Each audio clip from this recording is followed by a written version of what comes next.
fàttali bis bi nga xam ne sëñ Tuubaa ni ko digal muy màggal gi gàmm nga ñu fi bopp boo xam ne da ko daa jëf dina ko digal noonu koy fàttali bañ ci àggee fi koy jàmm ak ñëpp fan noo dundal ko lu si yéene màggal yonente bi sax moom ko day sant rek koo xam ne ci mën koo def nga def ko fa su ko defa bopp ko mun nit ñu koy def nga fekkee fañ koy defee te ànd ko ak ñoom ak ñu mën a doon waaye bisu gàmm nga yemale ko guddi nga ko jëkkoon ak ga ca topp loolu dara jël ko ci jullit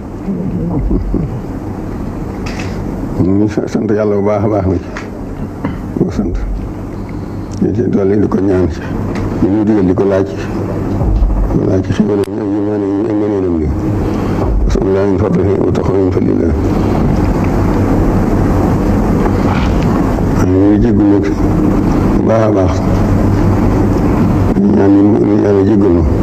dafa xam ne sanc nañ fa kër Sëñ Tuubaa maa ngi leen digal nañ fa gàmm maa ngi leen digal nañ fa jàng ñaar fukki kaamil ak juróom-ñett danañ ko fu kër Sëñ Tuubaa am rek moo xam ne defoon nañ ko ngir moom fu ñuy digal naa ni gàmm fa rek am fa ñeen daal bi ko mun kër googu tey waaye fu ay julli di gàmmoo rek nga dem ba koo ñoom te la nga mën nga def ko te kaamil yi laa leen di fàttali ñaar fukki ak juróom-ñett ci kër Sëñ Tuubaa yi ginnaaw loolu itam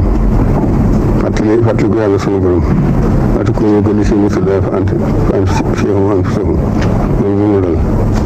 fàtte yàlla fàtte loolu fàttali ko jot na fi mu toll waxtu waaye sa ñaan ak si sàkki sarax